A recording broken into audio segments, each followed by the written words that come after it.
रंग बदलती जिंदगी, पल पल बदले रूप, और सारे उसके रंग हैं, छाया हो या धूप। तो आप सभी को एक नई सुबह की इस शुरुआत के साथ हम सभी का सादर नमस्कार, सुप्रभात। और दरअसल मैं सोच के कुछ और आती हूँ और फिर मतलब दिमाग चलता कुछ और है कि चलो हम इस पे बात कर लेंगे या उस पे बात कर लेंगे, लेकिन परिस्थितियाँ ऐसी बन जाती है कि मन ऐसी गलियों से मुड़ जाता है। आज सोचा मन में कुछ और था, पहले निकले तो इतना घना कुहासा, इतना घना अंधेरा, और वहाँ से थोड़ा आगे बढ़े काला ढूंगी की तरफ को, तो वहाँ खिलखिलाती हुई धूप। तो मन फिर पलट गया कि हम आज बात करेंगे ये सारे अलग अलग रंगों के बारे में। दरअसल होता ये है, मैं उस विषय पर जो था वो फिर कभी उठाएंगे, लेकिन मैं इस बारे में आज बात करूंगी कि हमारी ज़िंदगी में इतनी सारी स्थितियां आती हैं, कभी कहीं घनी धूप जैसी परिस्थिति और कहीं कुहासे जैसा। आज मैं किसी को भी विषय में नहीं बांधूंगी। कन्याल सर हमसे यहाँ चलने से पहले बहुत अच्छी बात कर रहे थे। आज मैं हर अपने साथी को स्वतंत्र रखूंगी, किसी भी विषय पर, किसी भी बात को लेकर के वो जो उपयोगी समझते हैं उस पर चर्चा करें और उसको बताएं। सर आनंद और मज़े के बारे में जो है उनका अंतर कर रहे थे और उसको समझा रहे थे।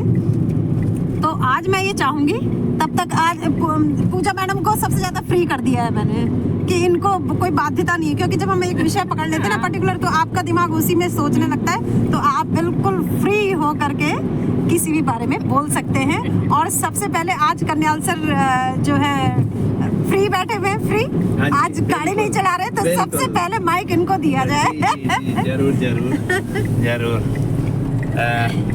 नमस्कार सभी को, नमस्कार और गुड मॉर्निंग, सुप्रभात। और हमारी पूरी टीम पुनः आज गाड़ी में, टमटा सर आज हमारे सारथी हैं, आप देख रहे हैं, और मैम लोग बैठे हुए हैं, हमारा ग्रुप पूरा बैठा हुआ है, जो काफिला ग्रुप है। मिस कर रहे हैं हम गीता मैम को, वो हमारे बीच नहीं है और आज अब वो बाहर गई हैं। चलिए कोई नहीं, और हम शुरुआत करते हैं आज के दिन की। जैसे कि आज मैम ने एक ज़बरदस्त बात कही कि मैं किसी को बांधूंगी नहीं मैम, मज़ा आता है आप बांधें, इससे अर्थ ये नहीं है, बड़ा मज़ा आता है जब आप टॉपिक देती हैं और हमें हम सोचने में मजबूर होते हैं और हम सोचते हैं अरे मैम हम सारी एक्सरसाइज करेंगे, हाँ, ऐसी वाली भी और बिल्कुल। और पता है सबसे मजा क्या आता है, जो ही मैम कहती है आप करें शुरू, तो हम सोचते हैं अब टॉपिक मिलेगा और हम तैयारी करें। मैं तो मन ही मन तैयारी करने लग जाता हूँ, क्या मिलेगा, कैसा मिलेगा, शुरुआत कैसे। लेकिन कुल मिला के सबसे बड़ी बात है मजा आ रहा है, कुल मिला के मजा आ रहा है और आनंद आ रहा है, सबसे बड़ी बात है ना। और जैसे कि आज मैम ने बांधा नहीं है, तो मैं छोटी सी एक बात पर करूँगा कि एक तो वो है जो ये दिनचर्या जीवन में हमारी सब चल रही होती है, इसी के साथ साथ एक भक्ति वाला मामला भी होता है, वो भी आपको बहुत सुकून देता है। मैं बहुत उसमें डीप गया तो नहीं हूँ, बट मैंने कुछ चीज़ें पढ़ी हैं। कल मैं एक जो पढ़ रहा था बुक शाम को रात को, तो उसमें मैं देख रहा था, उसमें वो कहता है कि 3 चीज़ें हैं, एक है मज़ा और एक है आनंद ना। तो लिखा था उसमें कि मज़ा बहुत शॉर्ट है, तो शब्दों में भी लग रहा मज़ा क्या आता है, 2 शब्द तो हैं, मज़ा, आनंद लग रहा है, आनंद ना बुला रहा है किसी को। बताइए तो नंद मीन्स नंद भगवान, यस, मीन्स कृष्ण के लिए कहा गया है, नंद बाबा कृष्ण के लिए कहा गया है। आनंद आ रहा है, आराम, राम को बुलाया जा रहा है, आराम, समझ रहे हैं ना।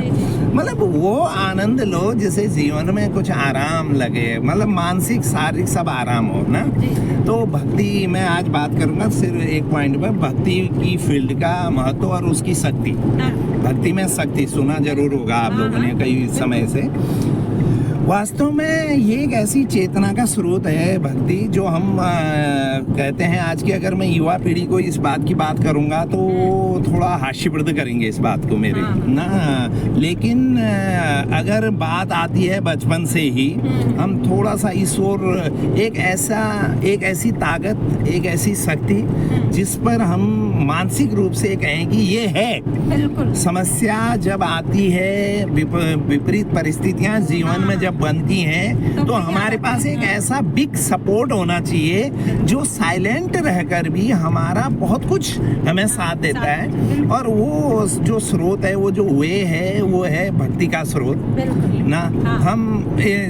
मैं ये नहीं कहता हूँ कि आप घंटों भजन करो, मैं ये नहीं कहता हूँ कि घंटों आरती करो, बट एक वो जो ताकत है ना, एक वो जो शक्ति है ना, वो हम माने, उसका हम आदर करें, उसका हम रिस्पेक्ट करें और उसको हम दिल से चाहें कि मेरे साथ वो है, दिल से चाहें। और आप देख लीजिए, निसंदेह इसमें कोई दो राय नहीं, आप देख लीजिए कि जब आप दिल से चाहते हैं ना कोई चीज को और हमेशा ऐसा लगता है वो मेरे साथ है, तो आप देखिए, आप हमेशा आप विजयी रहते हैं, हमेशा आप खुश रहते हैं, हमेशा आपको समस्याएं तो आती रहती हैं लेकिन वो है तो हमेशा समस्याओं का समाधान जो है हमें मिलता रहता है। बिल्कुल जी, बिल्कुल मैम। तो वो हमें बहुत परेशानियों में नहीं डालता है, दुख और सुख तो जीवन का आता रहता है। बस मेरा आज का पॉइंट था भक्ति मार्ग, वो जो थोड़ा सा समय हम उसको दें और हम अपने पूरे जीवन में, और जब हम देते हैं तो हमारी जो आने वाली पीछे की पीढ़ी होती है वो भी उसको देखती है कि मेरे फादर, मेरी मदर, मैं भी देखता हूँ मेरी मदर, मेरे फादर इस चीज़ को करते हैं, उनसे मैं सीखता हूँ, हमसे हमारे पीढ़ी सीखेगी, आने वाली बच्चे सीखेंगे। और ये बहुत ज़बरदस्त है। एक छोटा सा उदाहरण देख लीजिए, पूरी ऑस्ट्रेलिया की जितनी जनसंख्या है ना, उतनी तो इस बार कुंभ में ही आई है। ये आप मानते हैं ना, आस्था का सैलाब है। ऐसा यूं ही नहीं है वो लोग हवा में ले लें, कोई कुछ भी कह ले, लेकिन जो आस्था का जो महासंगम वहां पर हुआ है ना आस्था का, तो यार दिल को ना गदगद कर देता है। इतने लोग, इतनी आस्थाएं, उसके प्रति ना मजा आ जाता है जीवन में। और हम ऐसे बीच रहते हैं इन, और उस भारतवर्ष के उन सपूतों में हम लोग भी हैं जो जिनके भारत माता, भाई पूरे दुनिया में एक ही देश है जो माता के नाम से पुकारा जाता है और कोई है ही नहीं कंट्री, बताइए।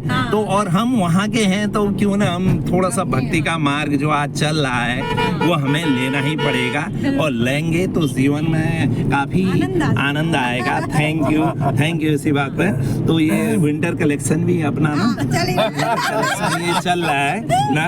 थैंक यू सभी को, पुनः नमस्कार। यस मैम, यस मैम, ले लीजिए हाँ यस जरूर, यस रमका सर। जी thank you sir, thank you. सभी को नमस्कार। अब मैम जो सर ने कहा बिल्कुल कि अगर टॉपिक देते हैं तो एक सिलेक्शन हो जाता, अब तो क्या, अब तो यस, वो टफ था, ये महाटफ है। वो कठिन था, ये महाकठिन है। यस, बड़ा वो बिल्कुल, क्या किस पे बात की जाए ये अब पता चला। उसमें कहते थे मैडम आपने हमें टॉपिक दे दिया, ये क्यों दिया। अब पता चला ये कितना कठिन था। जी सर, यस सर। सर ने अभी बहुत अच्छी बातें कही, और भक्ति की, या भक्ति से मतलब पूजा पाठ से ही नहीं है, आपका ध्यान, मेडिटेशन आप किस तरीके से। लेकिन अब हम टीचर से हैं तो मैं थोड़ी सी शिक्षा की बात कर लेता हूँ। Yes sir. तो शिक्षा की महत्व को तो सर सभी जानते हैं, कोई ऐसा नहीं है जो अनपढ़ भी जानते हैं। वो भी कहते हैं भाई हमारे समय पढ़ा, स्कूल दूर थे, या ये समस्या थी, वो समस्या थी, हम भी पढ़ते। शायद ही मुझे लग रहा कोई भी एक बिगड़ैल भी होगा उसको भी शिक्षा का महत्व पता है। सर ना मैं टोक रही हूँ। जी बिल्कुल। जो शिक्षा शब्द है ना सर, वो शिक्षित धातु से उत्पन्न हुआ है, उसका अर्थ ही है सीखना। तो जी मैम, सीखने की सतत प्रक्रिया शिक्षा है। हमने जो फॉर्मल जो एजुकेशन है ना, उसको हमने शिक्षा में ले लिया जी मैम, जबकि वास्तविक शिक्षा जीवन के संदेशों से चलती है। यस मैम, बिल्कुल। तो शिक्षा जो है एक स्कूलिंग ही नहीं है। शिक्षा तो बच्चा जब पैदा होता है उसकी शिक्षा तभी से शुरू हो जाती है। बिल्कुल। और family is the first school of child कह रखा है। और ये तो फिर वो एक स्कूलिंग तो जो है उसका एक सिस्टम उसको सिखाने के लिए स्कूलिंग है। बता दो शिक्षा वो अपने समाज से, अपनों से, परायों से, सबसे सीखते रहता है। किसी विद्वान ने कहा है there is no better gift than education, ना सॉरी नॉलेज। मतलब ज्ञान से बड़ा उपहार कुछ नहीं है। तो वो ज्ञान किसी रूप में भी हो सकता है। वो ज्ञान 2+2 4 वाला ही नहीं है। वो ज्ञान आप किसी को किसी भी रूप में दे सकते हैं। बिल्कुल। और दूसरी बात, एक कहावत और है कि जो शिक्षा होती है उसकी जड़ें भली कड़वी होती हैं लेकिन फल जो होते हैं वो मीठे होते हैं। तो शिक्षा के बारे में अब हम सभी शिक्षक हैं तो इसमें मुझे ज्यादा कहने की जरूरत नहीं है। तो सभी को इस चीज को समझना चाहिए कि शिक्षित जो होना कितना फायदेमंद है आने वाली पीढ़ी के लिए। मैं ये मानता हूँ कि हर पीढ़ी को अपनी पिछली पीढ़ी से बेहतर करना चाहिए, बेहतर जीवन जीना चाहिए, बेहतर जो है समाज को अगर कुछ दे सकते हैं तो देना चाहिए। एक पीढ़ी आई वो भी वैसी रही, दूसरी आई उसने भी वैसी जी, क्या किया दुनिया में आगे? जब तक चेंजेस बिल्कुल कुछ न चेंजेस पॉजिटिव वे में होने चाहिए, यही शिक्षा हमें सिखाती है। Thank you ma'am. जबरदस्त सर, जबरदस्त, बहुत सुंदर, बहुत सुंदर। और आज हम क्रम भी तोड़ रहे हैं। ये पूजा मैडम कहती कि मैं सबसे छोटी हूँ, आज इनको हम पहले ले लेते हैं। लेकिन नमस्कार। आज मैं बात करूंगी मोबाइल फोन पे। अच्छा, बढ़िया बढ़िया, बहुत बढ़िया। तो पहले मैं सोच कुछ और रही थी तो मैंने सोचा कुछ अलग सा बात की जाए, तो फोन पे बात करूंगी।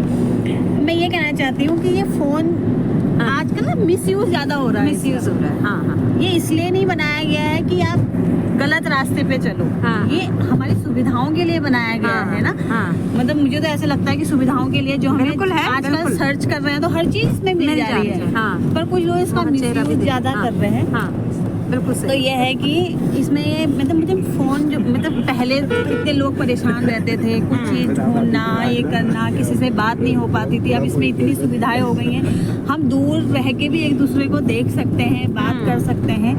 तो बच्चों से मैं यही कहना चाहूँगी कि फ़ोन है तो उसे सीखने के लिए यूज़ करें और गलत रास्ते के लिए ये नहीं कि कुछ गलत कर रहे हैं, वीडियो बना रहे हैं किसी की और गलत लिख के उसमें वायरल कर दे रहे हैं। तो इस चीज़ के लिए इसे बिल्कुल यूज़ ना करें, हमेशा यूज़ करें तो बस सीखने के लिए करें। बहुत बढ़िया, बहुत बढ़िया पूजा मैम। विमला मैम के पास आते हैं हम। Madam good morning. हाँ, जैसा कि मैम ने आज विशेष टॉपिक तो नहीं दिया है, किसी भी पर्टिकुलर टॉपिक पे बोलने के लिए कहा है, तो ज़्यादा तो सारे सर लोगों ने बता ही दिया है। तो मैं इतना ही कहना चाहूँगी जैसे कि ये लाइफ बहुत खूबसूरत है और एक सुप्रीम पावर जो उसको चला रही है उसके प्रति अगर मतलब हमारे सबके अंदर आस्था होनी चाहिए। बिल्कुल। और हमें अपने बच्चों को भी ये सारी चीज़ें सिखानी चाहिए, संस्कार देने चाहिए, घर पे भी ये संस्कार देने चाहिए। ये नहीं कि हम वेस्टर्न कल्चर की ओर अग्रसर हो। देखो वेस्टर्न ये जो आउट ऑफ कंट्री से हमारे देश में महाकुंभ में इतना मतलब मेला लगा हुआ है, कुछ ना कुछ समझ के ही लोग यहाँ पर आ रहे हैं। बिल्कुल बिल्कुल। तो हमें उनका मतलब उन कल्चर मतलब अपना कल्चर तो हम भूल रहे हैं और उनका एडॉप्ट कर रहे हैं, जबकि वो हमारा कल्चर अपना रहे हैं। तो ऐसा नहीं होना चाहिए और बच्चे को भी घर में हर संस्कार सिखाने चाहिए। पूजा पाठ ये किस टाइम पे होता है, क्या होता है, और जैसे घर पे जो ओकेजन्स होते रहते हैं, आपका जैसे बर्थडे पार्टी है तो आप मॉर्निंग में तो आप अपना पूरा अपने हम जो हिंदू रिलीजन से रिलेटेड है तो हमें उसी के अकॉर्डिंग चलना चाहिए, करना चाहिए। अब भले ही आपने थोड़ा चलो आज का टाइम ऐसा हो गया है कि लोग वेस्टर्न कल्चर की हो, लेकिन मैं चाहती हूँ कि ज़्यादा इसको अडॉप्ट ना करें ना, कि बच्चों को अपना कल्चर बिल्कुल सिखाएं। और कि कल के दिन ये क्योंकि हमारा धर्म वैसे भी सनातन धर्म है देखिए, और इतनी आस्था लोगों की हमारे धर्म के प्रति है, सब लोग इसकी ओर बढ़ रहे हैं, तो क्यों हम उनकी ओर जाएं। मैं बस यही मैसेज करना चाहती हूँ कि अपने धर्म से या अपना ये जो सनातन धर्म है इसको हमें आगे बढ़ाने के लिए अपने बच्चों को भी इसको सीख देनी चाहिए। बहुत बढ़िया मैडम, बहुत बढ़िया। और तमाम बातें हुई जैसे आपका हमें चाहेंगे कि जोशी मैम आपका कोई टॉपिक जिस पर आप बोलना चाहेंगे। सर इतनी बातें हो रही थी, मन ऐसा होता है ना, जब आप बोल रहे थे तो मुझे लग रहा था कि अरे ये भक्ति पर ही बोला जा सकता है, सर ने शिक्षा पर बोला, अरे शिक्षा पर बोला जा सकता है, अभी मैडम ने बोला तो वही लगा।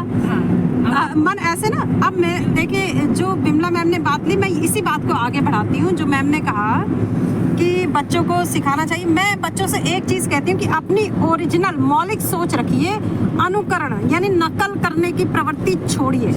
हम भारत वालों के साथ बहुत बड़ी विडंबना है, कोई फैशन आता है ना बिना सोचे समझे हैं।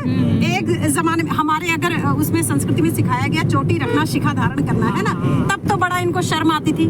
और जब वहाँ जो है फिल्मों में आया, इतने लंबे लंबे बाल रखने लगे तो साहब ये बाल रख करके घूमने लगे, इतनी बड़ी बड़ी चुटियाँ रखने लगे, है ना।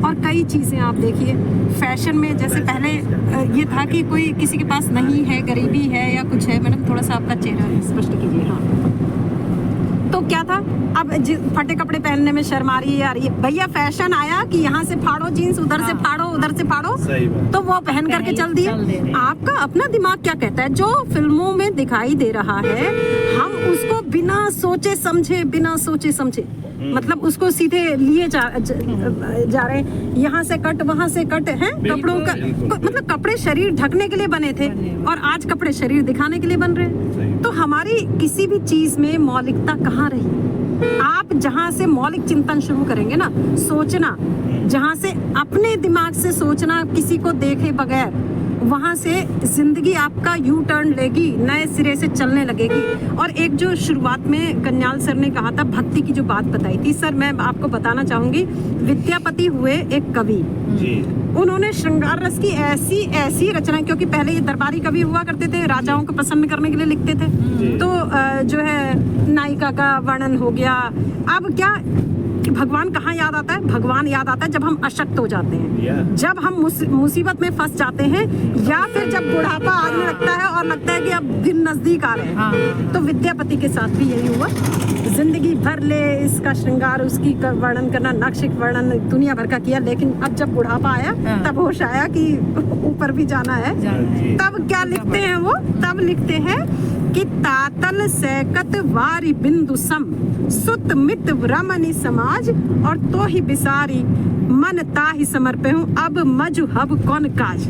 इसका अर्थ है कि ये जो सुत माने पुत्र, मित माने मीत मित्र, रमणी आप जानते हैं नायिकाएं हो गई, और ये समाज, ये कैसे है, अक्सर ये जो है धोखा दे जाते हैं कई चीज़ें, उनको अपना अनुभव था उनका कि ये ऐसे हैं जैसे गर्म तवे पर हम पानी की बूंद डालें तो छन्ने से उड़ जाते हैं, ये सब ऐसे हैं। और तो ही बिसारी, हे ईश्वर तू तो शाश्वत है और हमेशा रहने वाला है, तुझे बिसार करके, तुझे भुला करके मैं इनके पीछे लगता रहा उम्र भर, और अब शरीर साथ नहीं देता, अब मैं क्या करूं। वो ईश्वर की शरण में आते हैं, तो वो ये कहते हैं। तो इससे बढ़िया जो कन्याल सर ने कहा ना, पहले आप चल भी रहे हैं, फिर भी रहे, जवान हैं, बच्चे हैं, कुछ भी है, तो उस आस्था का आश्रय लीजिए, उस परम सत्ता का, जिसने आपको आंखें दी, कान दिए, हाथ दिए, दिमाग दिया, उसको धन्यवाद कहिए, उसको जीने का प्रयास कीजिए, ताकि जिंदगी कुछ और रूप में। और ये चीजें ऐसी है ना, मेरे कहने से नहीं, आप जब खुद उतरेंगे तब जान पाएंगे। और जिन खोजा तिन पाइयां, गहरे पानी पैठी, जो खोजेगा वही प्राप्त करेगा और वही उसका अनुभव कर पाएगा। तो शब्दों से इसका अनुभव नहीं हो सकता, आप उतर के देखिए भक्ति के मार्ग पर, मतलब ईश्वर को महसूस करके देखिए, वो कहीं ना कहीं वो डिवाइन पावर, वो सुप्रीम पावर हमारे इर्द गिर्द है, जिसको हम ओराज भी कहते हैं कि हमारी वाइब्रेशंस ऐसी होती हैं, हमारा एक छवि बनती है प्रकाशमान।